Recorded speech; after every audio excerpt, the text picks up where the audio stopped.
The hunger had been gnawing at her for 3 days. But when Josephine Harper stumbled into the dusty outskirts of Silver Peak, Nevada in the scorching August of 1878, the first sound she heard was the whimpering of 2 skeletal dogs tied to a post outside an abandoned prospector's shack. Her vision blurred at the edges, her legs trembling beneath her torn calico dress.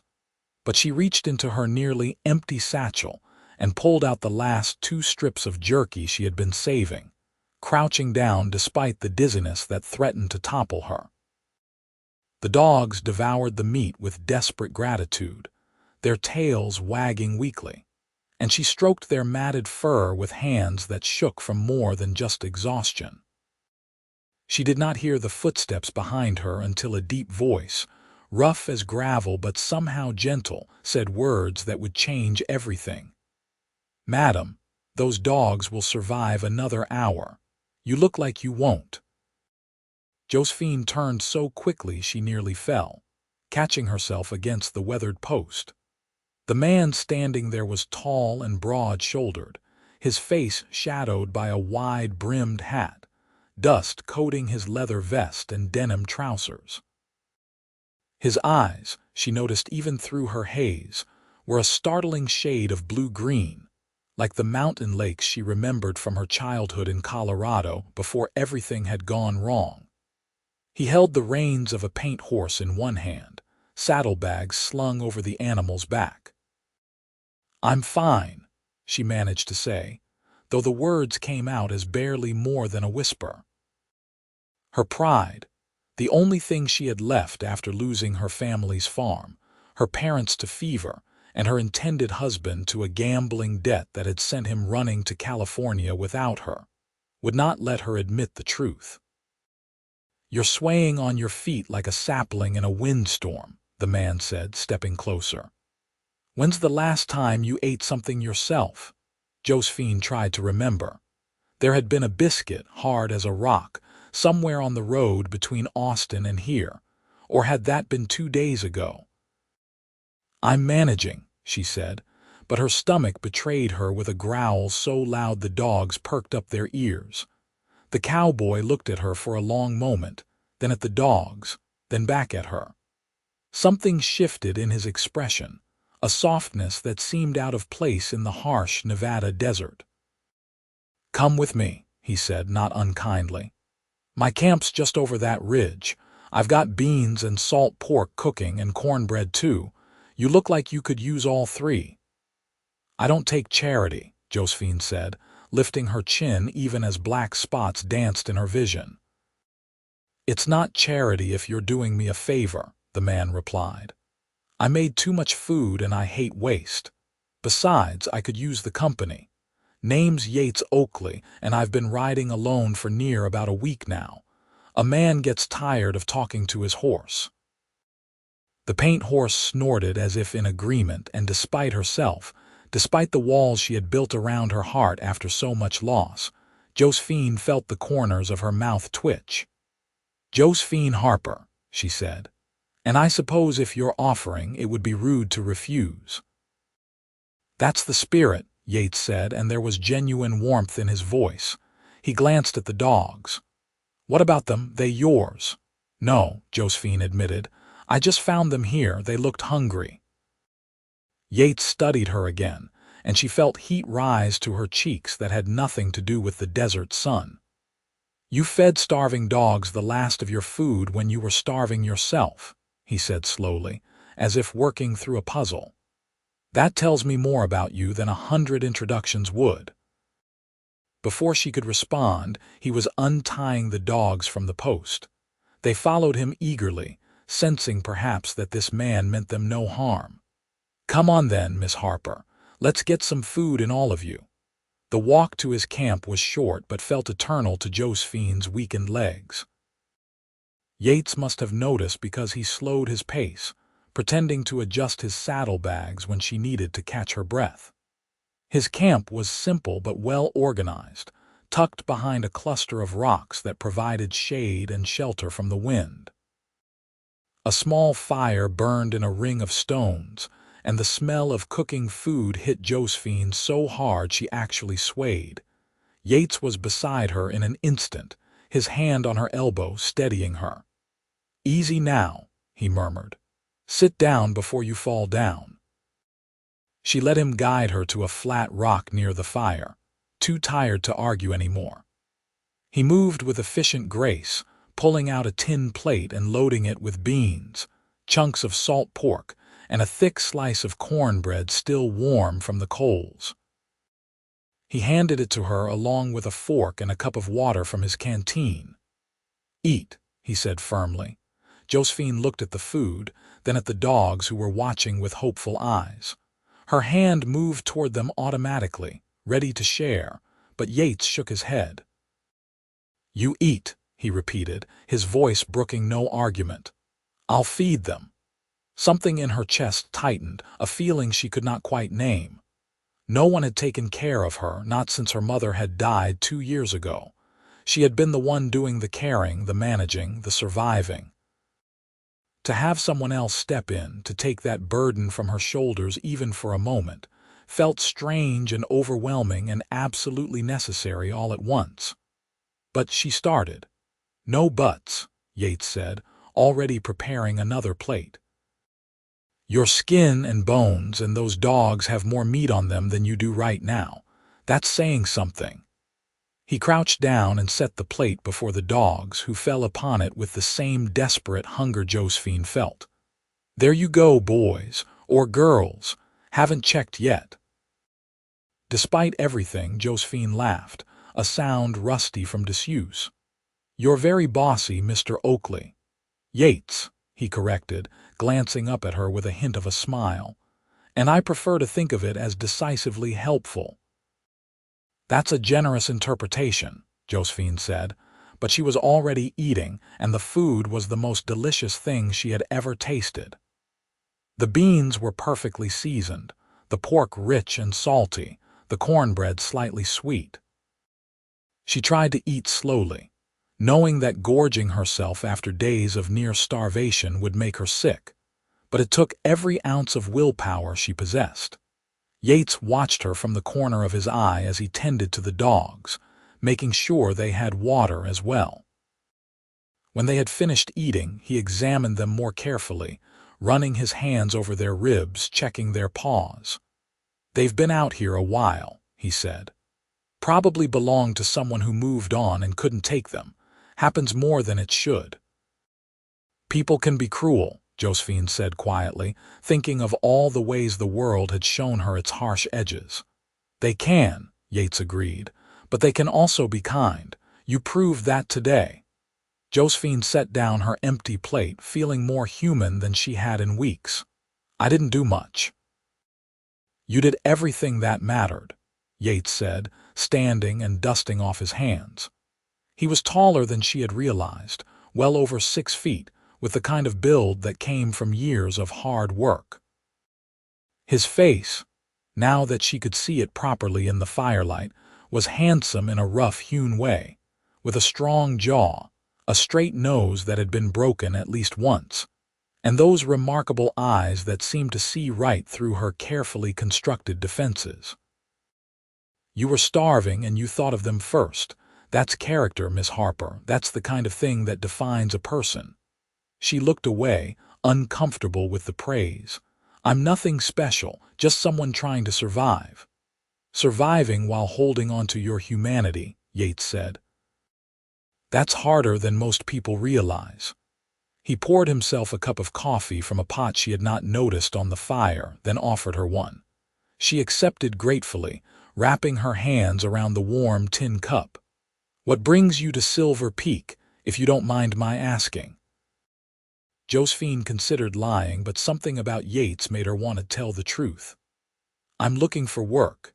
Any kind of work. I can cook, clean, mend, help with animals. I was hoping the mining town would have opportunities." "You came from far?" he asked, settling onto a rock across from her. "Colorado originally. My parents had a farm outside Denver, but they both passed from fever last winter. The bank took the land for debts I didn't even know existed. I had planned to marry and start over, but—" She trailed off, not wanting to explain how Thomas had disappeared in the night, taking her small savings with him. But life had other plans, Yates finished gently. Something like that, Josephine said, staring into her coffee.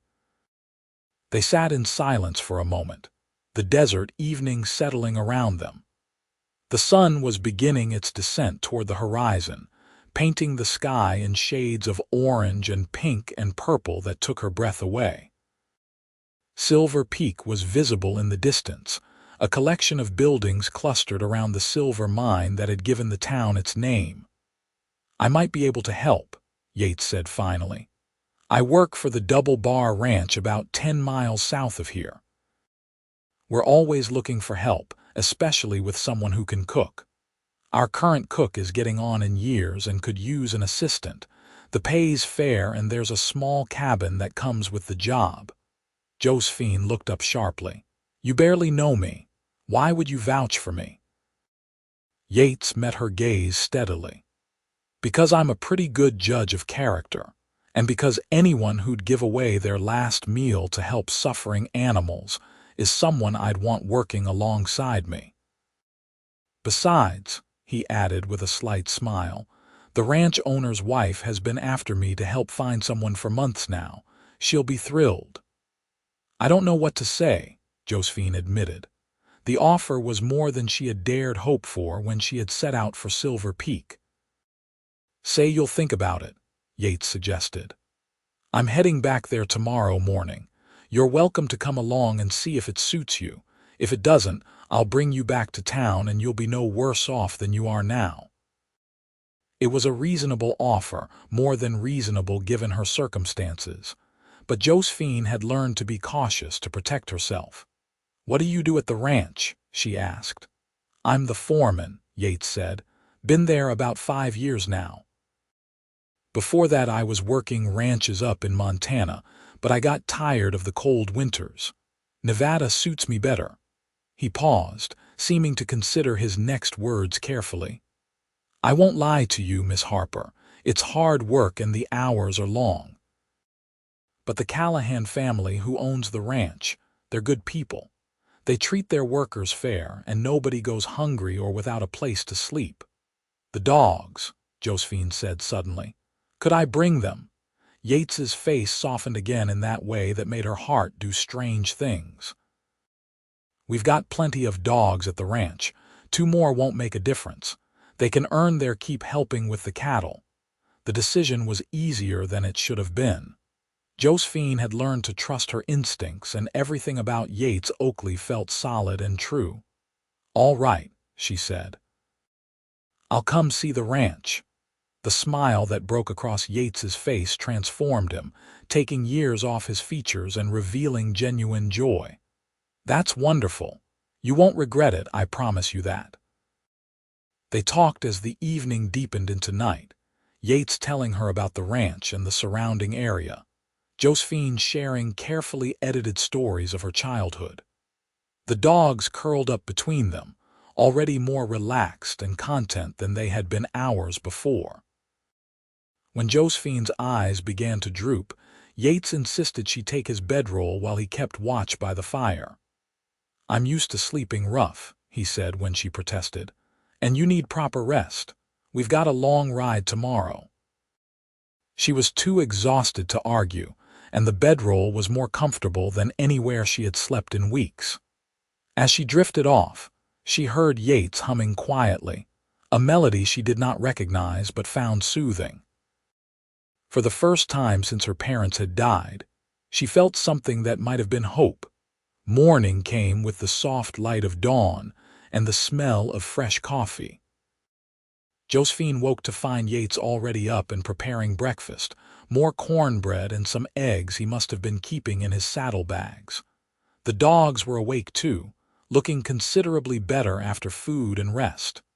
"Good morning," Yates said, glancing over at her. "Sleep well." "Better than I have in months," Josephine admitted, sitting up and trying to smooth her tangled hair. She must look a fright, dusty and disheveled, but Yates did not seem to notice or care. "There's water in the canteen if you want to wash up," he offered. "Take your time.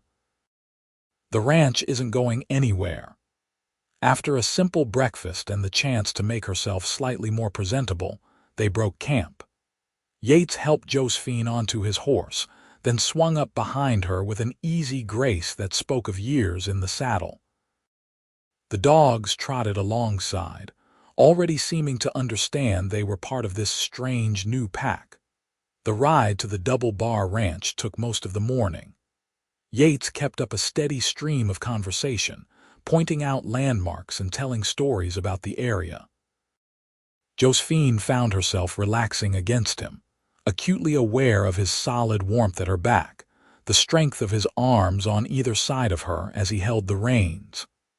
It had been so long since she had felt safe, protected, that she had almost forgotten what it was like. The ranch, when it came into view, was larger than she had expected. A sprawling main house sat at the center, surrounded by barns, corrals, and several smaller buildings. Cattle grazed in the distance, and she could see several ranch hands working near one of the barns. Everything looked well maintained and prosperous. "It's beautiful," Josephine said softly. "It's home," Yates replied, and there was such affection in his voice that she understood this place meant everything to him. They were greeted by a flurry of activity. A woman in her 40s rushed out of the main house, wiping her hands on her apron, her face lighting up when she saw Yates. "Yates Oakley, you're back early. We weren't expecting you until tomorrow." "Found a reason to hurry back, Mrs. Callahan," Yates said, dismounting and then helping Josephine down with careful hands. "This is Miss Josephine Harper. She's looking for work, and I thought you might want to meet her." Mrs. Callahan's sharp eyes took in Josephine's worn clothing and thin frame, but there was no judgment in her expression, only kindness. "Any friend of Yates is welcome here. Come inside, dear. You look like you could use a proper meal and some tea."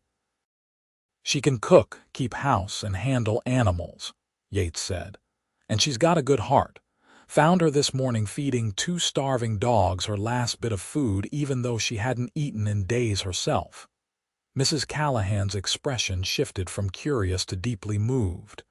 "Is that so?" She looked at Josephine with new interest. "Well then, we definitely need to talk. Yates, see to those dogs and then get back to work. I'll take care of Miss Harper from here." Yates hesitated, his eyes meeting Josephine's. "You'll be all right." "I'll be fine," Josephine assured him, though she felt a strange reluctance to leave his side. In less than a day, this rough-spoken cowboy had become her anchor, and the thought of navigating this new place without him was unsettling. "I'll see you at supper," Yates said, and there was a promise in those words that warmed her more than the Nevada sun.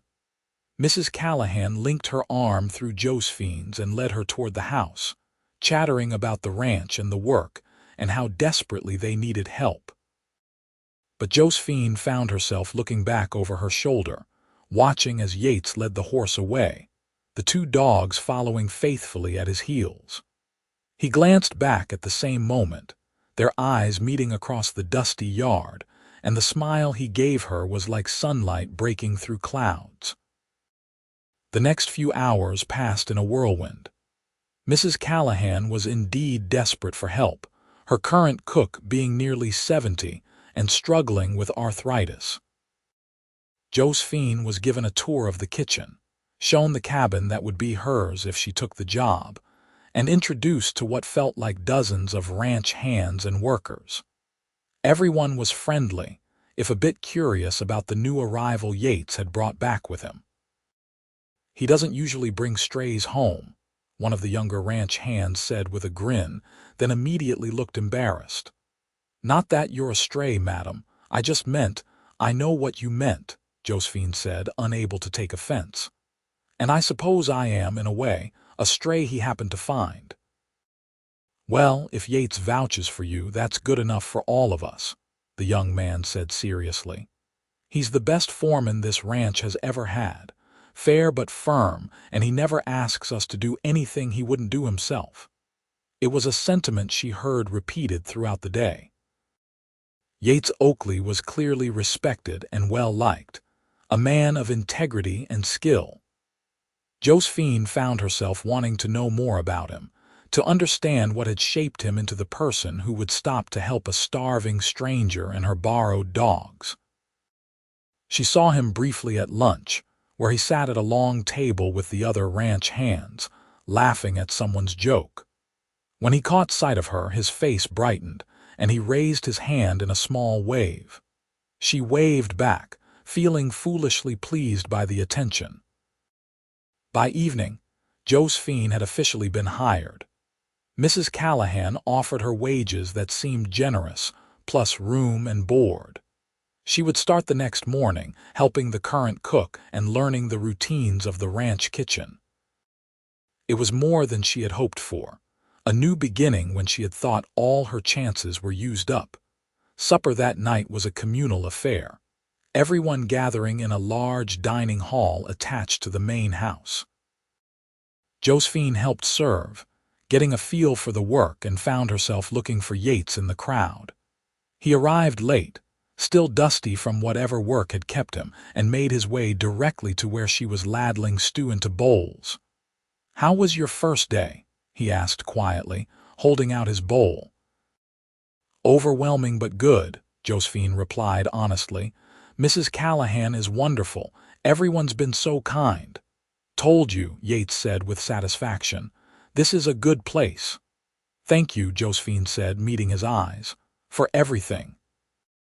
I don't know what would have happened if you hadn't found me." Yates's expression grew serious. "I'm glad I was there, and I'm even gladder you're staying." He hesitated, then added, "I hope I'll see you around, Miss Harper. Outside of meal times, I mean." "I'd like that," Josephine said, and meant it with an intensity that surprised her. The days that followed fell into a rhythm. Josephine woke before dawn to help prepare breakfast for the ranch hands, spent her mornings cooking and her afternoons helping with various tasks around the ranch. The two dogs, whom she had named Dusty and Scout, became fixtures around the property, proving themselves useful for herding and guarding. They never strayed far from Josephine, and when Yates was around, they gravitated to him as well, cementing the bond between the three of them. Yates found reasons to be near the kitchen more often than his duties strictly required. He would stop by for coffee in the morning, linger after meals to talk, offer to help carry heavy supplies.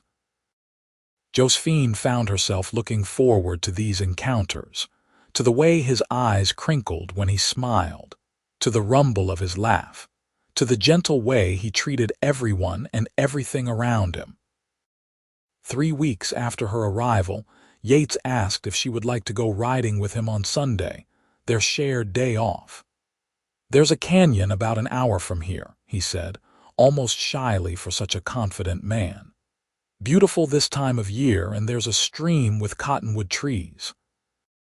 I thought you might like to see it." "I'd love to," Josephine said, her heart beating faster. "Should I bring anything, just yourself?" Yates said. "I'll handle the rest." Sunday dawned clear and bright, the September heat already giving way to slightly cooler temperatures. Yates arrived at her cabin with 2 horses and a packed lunch in his saddlebags. He had cleaned up, she noticed, his hair still damp, wearing a shirt she had not seen before. "You look nice," she said without thinking, then blushed. "So do you," Yates replied, his eyes warm as they took in her blue dress, one of 2 Mrs. Callahan had given her along with several other items of clothing. "Real pretty, Miss Harper." "Josephine," she corrected softly. "I think we're past Miss Harper now, don't you?" "Josephine," he repeated, and the way he said her name, careful and reverent, made her breath catch. "Then you should call me Yates, not Mr. Oakley." "I already do," she pointed out. "Well then," he said with a grin, "we're making progress." The ride to the canyon was glorious. Yates was an easy companion, pointing out wildlife and plants, telling her stories about his years as a cowboy. She learned he had grown up in Texas, the youngest of 5 brothers, and had left home at 16 to make his own way. He had worked ranches across the West, never staying anywhere longer than a year or two until he had found the double bar. "What made you stay here?" Josephine asked as they rode side by side through the scrubland. Yates was quiet for a moment, considering. "It felt right," he said finally. "Like I'd been searching for something without knowing it, and I found it here. The land, the people, the work, it all just fit." He glanced at her. "Sometimes you know when you're where you're supposed to be." "I'm starting to understand that," Josephine admitted. The canyon was everything he had promised, a hidden jewel carved into the desert landscape. Water flowed clear and cool over smooth rocks, and the cottonwood trees provided blessed shade. They dismounted, and Yates spread out a blanket, unpacking sandwiches and fruit, and even a small cake he admitted Mrs. Callahan had made specially for their outing. "She's matchmaking," Josephine said with a laugh. "Is it working?" Yates asked, and there was vulnerability in the question that made her look at him more closely. "Maybe," she said carefully. "Is that what you want?" Yates set down the sandwich he had been holding and turned to face her fully. "Josephine, I'm not a man who knows fancy words or how to say things prettily. But I know what I feel, and I've felt it since the moment I saw you feeding those dogs instead of yourself. You're the bravest, kindest, most stubborn woman I've ever met, and I can't stop thinking about you. If that's something you might want to explore, then yes, that's very much what I want." Josephine's heart was racing, her palms damp. She had been hurt before, had trusted and been betrayed, but Yates was nothing like Thomas. He was steady and true, a man of action rather than empty promises. "I'm scared," she admitted. "The last person I trusted with my heart ran away with my money and left me with nothing." "I'm not him," Yates said firmly, "and I'll spend as long as it takes proving that to you. I'm not going anywhere, Josephine. I've finally found what I've been looking for, and I'm not fool enough to let it go." "What have you been looking for?" she whispered. "You," he said simply. "I just didn't know it until you appeared." She reached out and took his hand, feeling the calluses from years of hard work, the strength in his fingers as they closed around hers. "I think I've been looking for you too," she said. "I was just too lost to realize it." Yates raised her hand to his lips, pressing a gentle kiss to her knuckles. "Then let's be found together." They spent the afternoon by the stream, talking and laughing, slowly lowering the walls they had both built around themselves. Yates told her about his dreams of one day owning his own small ranch, nothing big, just enough to raise good horses and live a quiet life.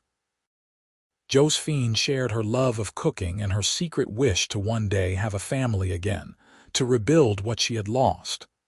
"That sounds like a good dream," Yates said, lying back on the blanket and looking up at the sky through the cottonwood leaves.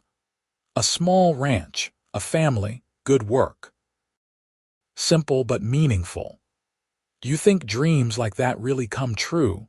Josephine asked, lying down beside him, careful to maintain a respectable distance even as every part of her wanted to move closer.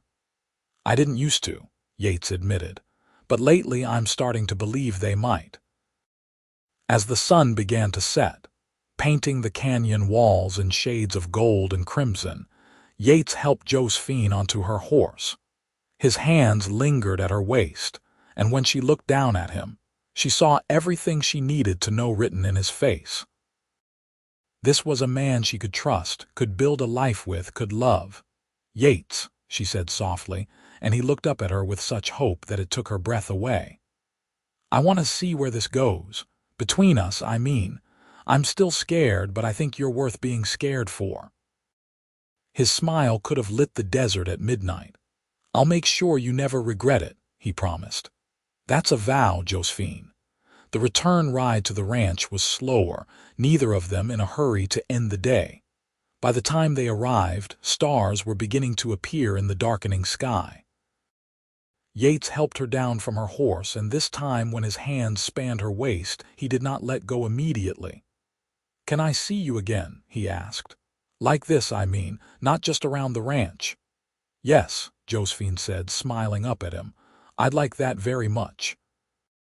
He walked her to her cabin, and at the door, he removed his hat and held it in his hands, suddenly looking boyish and uncertain. "May I kiss you good night?" he asked. "Just a small one. I don't want to presume." In answer, Josephine rose on her toes and pressed her lips to his, brief and sweet and full of promise. When she pulled back, Yates looked dazed. "Good night, Yates," she said softly. "Good night, Josephine," he replied. "Sleep well." She watched him walk away, hat still in his hands, and pressed her fingers to her lips where she could still feel the warmth of his kiss. Inside her cabin, Dusty and Scout were waiting, tails wagging. She knelt and hugged them both. "What do you think, boys?" she whispered. "Is he the one?" Dusty licked her face, and Scout pressed his head against her shoulder, and somehow she knew the answer was yes. The autumn months passed in a golden haze of slowly deepening love. Yates courted Josephine properly, with Sunday rides and evening walks, with small gifts like wildflowers and smooth stones from the stream, with a patience and respect that made her trust him more with each passing day. He never pushed for more than she was ready to give, content to build their relationship on a foundation of friendship and mutual respect. The ranch thrived under their combined presence. Josephine's cooking became legendary among the ranch hands, and her efficiency in managing the kitchen and household supplies impressed even the skeptical old cook, who had initially worried about being replaced.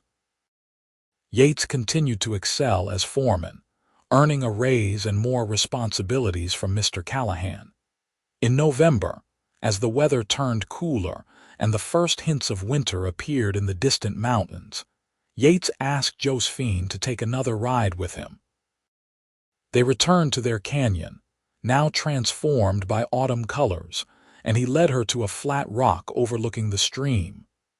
"Josephine," he said, taking both her hands in his, "these past months with you have been the happiest of my life. I wake up every morning excited to see you, and I go to sleep every night thinking about you. You've become my best friend, my confidante, my reason for working so hard to build a better future."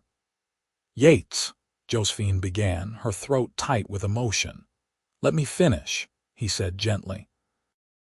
"I know I'm just a ranch foreman without much to my name, but I've been saving my wages, and Mr. Callahan has agreed to sell me a parcel of land on the south edge of the property. It's not much, just 50 acres, but it's enough to start our own place. Enough to build a house, raise horses, make a life." He reached into his pocket and pulled out a ring, simple but beautiful, a small sapphire surrounded by tiny chips of silver. "This was my grandmother's," he said. "The only thing of value my mother gave me when I left home. I've carried it for 12 years, waiting for the right woman to give it to. Josephine Harper, would you do me the great honor of becoming my wife?" Tears streamed down Josephine's face, but she was smiling, radiant with joy. "Yes," she said, her voice breaking. "Yes, Yates, 1,000 times yes." He slipped the ring onto her finger, and it fit perfectly, as if it had been made for her. Then he pulled her into his arms and kissed her properly, deeply, with all the love and passion he had been holding back for months. When they finally broke apart, both breathing hard, he rested his forehead against hers. "I love you," he said. "I should have said it before, but I was scared of overwhelming you. I love you so much it sometimes hurts to breathe." "I love you too," Josephine whispered. "I think I have since that first day when you told me to eat while you fed the dogs. That's when I knew you were different, special. Those dogs changed my life," Yates said with a laugh. "Remind me to give them extra treats." They were married in January of 1879. in a simple ceremony at the ranch with all their friends in attendance. Mrs. Callahan cried through the entire service, and Mr. Callahan gave Josephine away since she had no family of her own. Dusty and Scout sat at the front, wearing ribbons that the ranch hands had tied around their necks as a joke, but no one had the heart to remove them. The celebration lasted well into the night, with music and dancing and more food than even Josephine's well-stocked kitchen had seemed capable of producing. Yates never left her side, his hand always finding hers, his eyes always seeking her face. When they finally retired to the small house he had built on their new property, finished just in time for the wedding, he carried her over the threshold with such care it made her heart ache. "Welcome home, Mrs. Oakley," he said, setting her down gently in the main room. "Home," Josephine repeated, looking around at the sturdy walls, the fireplace Yates had built with his own hands, the furniture they had chosen together. "I never thought I'd have one again." "You'll always have a home," Yates said, cupping her face in his hands. "With me wherever we are." "You're my home, Josephine." Their wedding night was tender and sweet, a gentle exploration of the passion they had kept banked for months. Yates was patient and careful, making sure she felt loved and cherished, and Josephine discovered a joy and pleasure she had never imagined existed. Afterward, wrapped in his arms with her head on his chest, listening to the steady beat of his heart, she felt complete in a way she never had before. "Happy," Yates murmured, pressing a kiss to her hair. "Blissfully," Josephine replied. "You, more than I have words for," he said. "You're everything, Josephine. Everything I never knew I needed." The first years of their marriage were hard work but filled with happiness. They built up their small ranch, starting with 3 horses and gradually expanding. Yates continued working as foreman at the double bar, while Josephine managed their property and still helped with cooking at the main ranch a few days a week. Money was tight, but they had everything that mattered: each other, good health, meaningful work, and a community of friends who supported them. In the fall of 1879, Josephine realized she was pregnant. She told Yates on another Sunday ride to their special canyon, now a tradition they maintained whenever weather permitted. His reaction was everything she had hoped for: shock, joy, wonder, and a fierce protectiveness that manifested in him immediately wanting to wrap her in cotton wool. "I'm not made of glass," she laughed as he fussed over helping her dismount. "Women have been having babies since the beginning of time." "Not my wife having my baby," Yates said, still looking dazed. "That's completely different." Their son was born in May of 1880, a healthy boy with his father's blue-green eyes and his mother's dark hair. They named him William, after Yates's father, and he became the center of their universe. Yates was a devoted father, patient and playful, often found with William strapped to his chest as he worked around their property. "You're going to spoil him," Josephine teased, watching her husband rock their son to sleep for the 3rd time that day. "That's my job," Yates replied, completely unrepentant. "You grew him, I get to spoil him."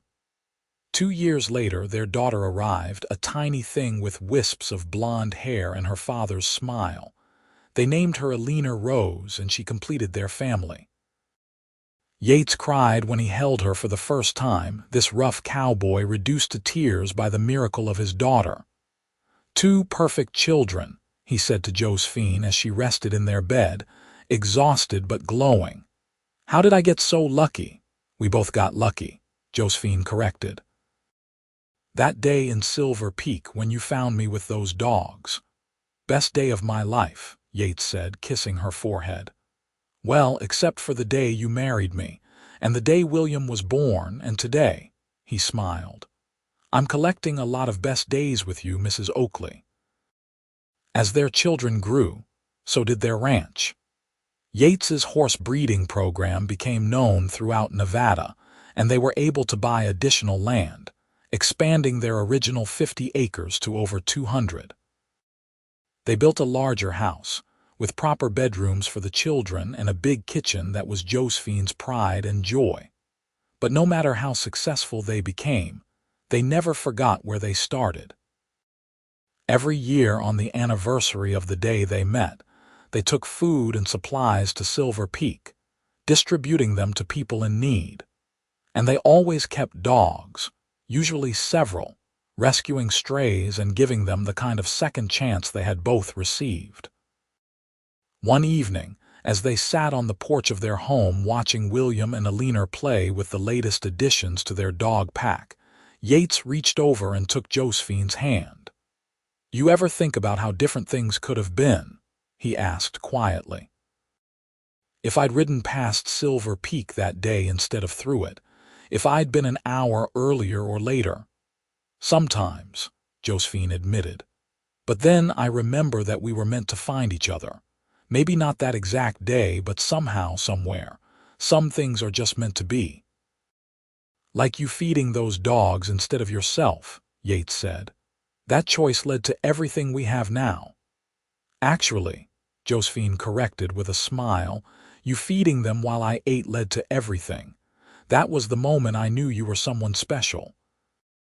Someone who saw what needed to be done and did it, without making a fuss or expecting anything in return." "I saw someone who needed help," Yates said simply. "Just like you did with those dogs. We're not so different, you and I. We both choose kindness when the world gives us every reason not to." Josephine leaned her head on his shoulder, watching their children laugh and play in the golden light of the setting sun. "I'm glad you chose kindness that day. I'm glad you chose me." "Best choice I ever made," Yates murmured, pressing a kiss to the top of her head. "And I'd make it again, every single time." The years passed in a blur of seasons, each one bringing new joys and challenges. William grew into a fine young man, passionate about horses like his father, while Alina developed her mother's gift for nurturing and her father's sense of justice. They both attended school in Silver Peak, riding in each day with Yates or one of the ranch hands they now employed. In 1890, when William turned 10 and Alina 8, the family took a trip back to Colorado so Josephine could visit her parents' graves for the first time since fleeing the state. It was an emotional journey, but healing too, Yates's steady presence giving her the strength to finally say goodbye properly. They also tracked down what had happened to Thomas, discovering he had died in a mining accident in California years earlier. Josephine felt nothing but a distant pity for the man who had once hurt her so badly. That life, that pain, felt like it belonged to a different person entirely. "No regrets?" Yates asked as they stood by her parents' graves. "Only that they never got to meet you," Josephine said. "They would have loved you, and they would have been so proud of their grandchildren." "I wish I could have known them," Yates said sincerely. "But I promise you, Josephine, I'm honoring their memory every day by taking care of you and our children. They'd want you to be happy, and I'll spend the rest of my life making sure you are." Back at the ranch, life continued its steady rhythm. The Oakley family became pillars of the Silver Peak community, known for their generosity and hard work. Yates was elected to the town council, where he fought for better schools and roads. Josephine started a program to feed families in need, remembering all too well what it felt like to go hungry. Their 20th wedding anniversary in 1899 was celebrated with a huge party at the ranch, attended by what seemed like half the territory. The double bar owners, now elderly, came and told embarrassing stories about the early days. Ranch hands past and present shared memories. Even Dusty and Scout, now aged and gray around their muzzles, were honored as the matchmakers who had brought Yates and Josephine together. "Hard to believe it's been 20 years," Yates said as they danced under the stars, the same stars that had witnessed their first kiss so long ago. Best 20 years of my life, Josephine said, looking up at her husband. Silver touched his temples now, and lines creased the corners of his eyes, but to her he was still the handsome cowboy who had told her to eat while he fed the dogs. Mine too, Yates agreed. Though I'm hoping for at least 20 more. At least, Josephine laughed. By 1902, William was courting a sweet young woman from town, and Alina was showing a talent for painting that had local artists encouraging her to pursue formal training. Yates and Josephine watched their children grow into capable adults with pride and only occasional pangs of wistfulness for the days when they had been small enough to carry. We did good, Yates said one evening as they sat on their porch, the same ritual they had maintained for years. We did, Josephine agreed. 2 wonderful children, a successful ranch, a good life. More than I ever dreamed possible when I was starving on the edge of Silver Peak. Fate works in mysterious ways, Yates mused. If you hadn't given your last food to those dogs, I might have ridden right past you. If I hadn't stopped to help, you might have found work somewhere else. So many little moments that had to align perfectly. But they did align, Josephine pointed out, and here we are.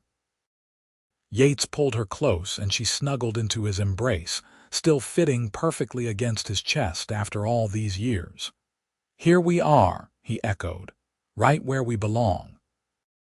William married in the spring of 1904, and his first child, a daughter named Josephine after her grandmother, arrived the following year. Yates cried again, just as he had when his own children were born, overcome with the blessing of becoming a grandfather. Alina followed her brother's example in 1906, marrying a kind schoolteacher and moving to Carson City while promising to visit often. As their children built their own lives, Yates and Josephine found themselves alone together again, much as they had been in the beginning.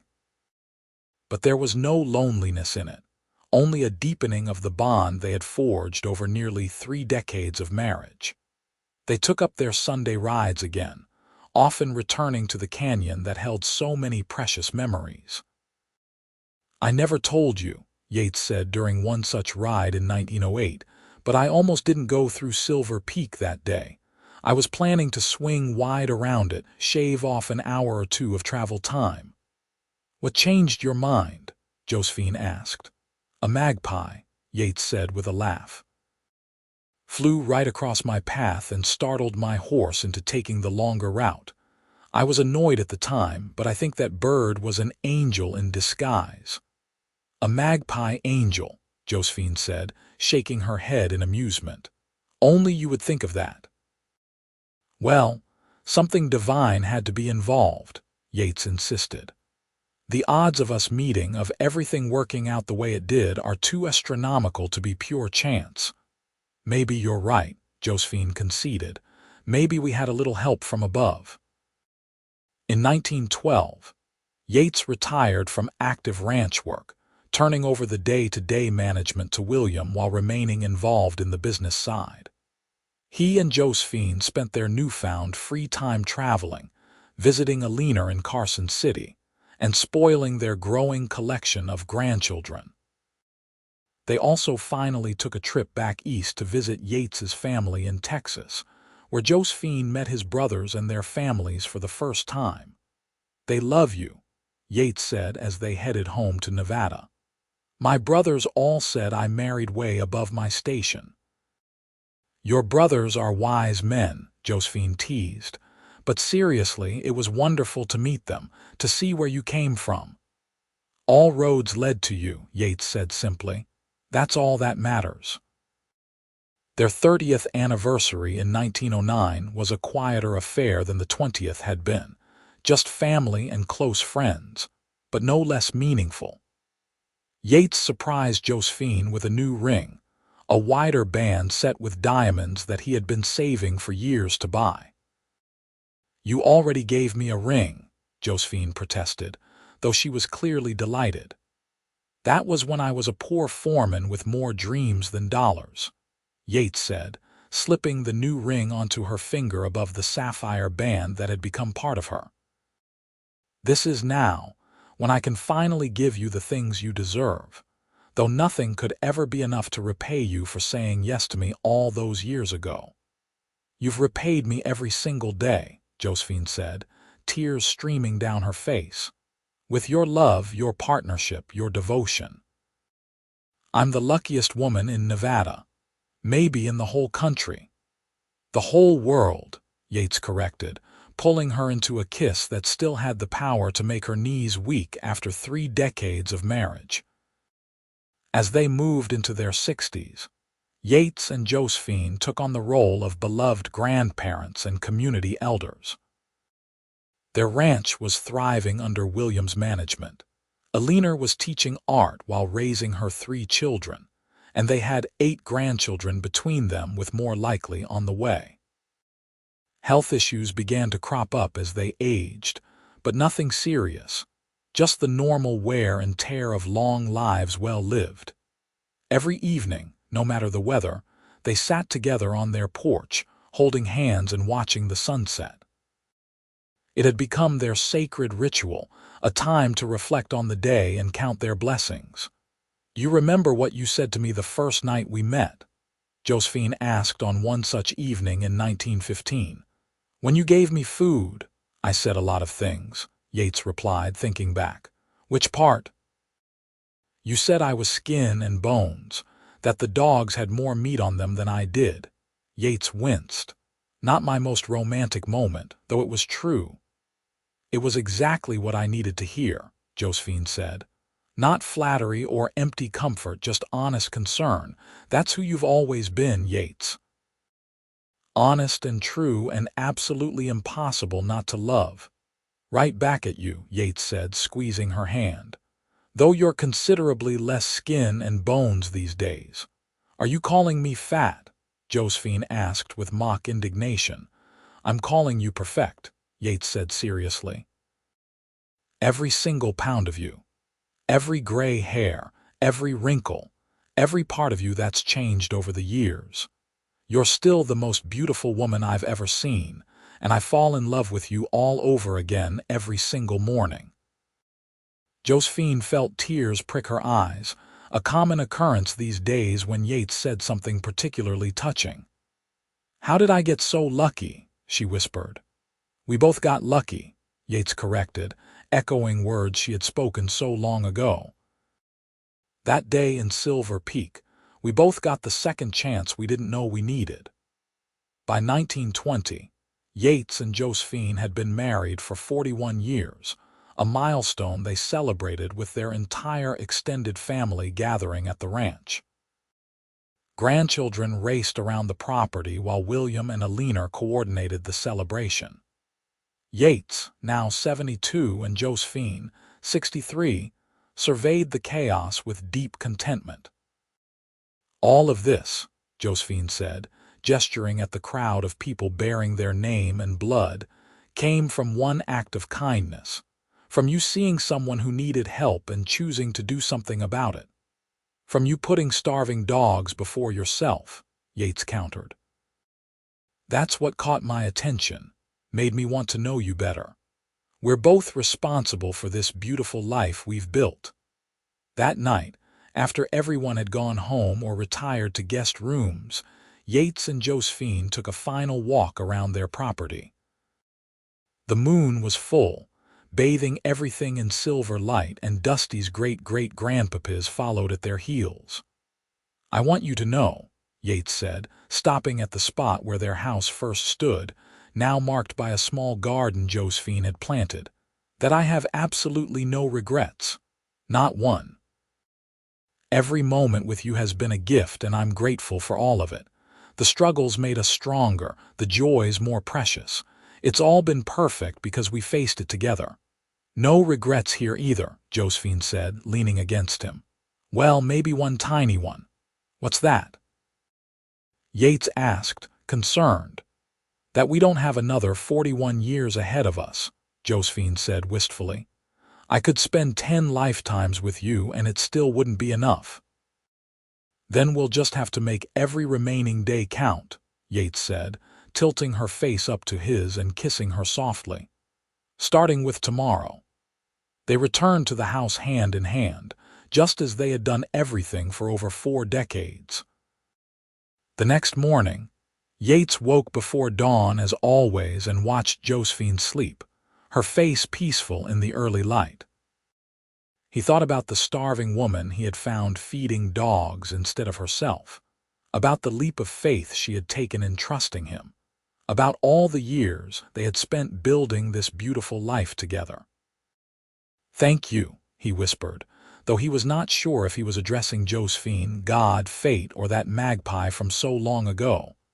"Thank you for the greatest gift I've ever received." Josephine stirred, her eyes opening to find him watching her. "Good morning," she murmured.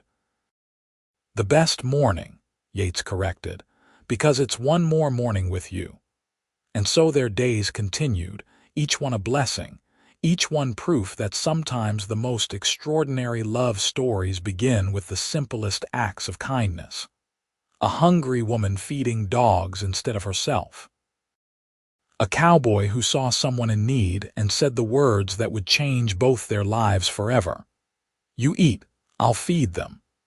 Those 5 words had sparked a romance that spanned decades, built a family, created a legacy. And every sunset they watched together from their porch was a testament to the truth they had learned that day in Silver Peak. Love, real love, begins with seeing beyond your own needs to care for another. Everything else, all the joy and passion and partnership, flows naturally from that foundation. As the years marched on into the 1920s, Yates and Josephine aged gracefully, surrounded by love and purpose. They never stopped holding hands, never stopped stealing kisses when they thought no one was watching, never stopped finding reasons to smile at each other across crowded rooms.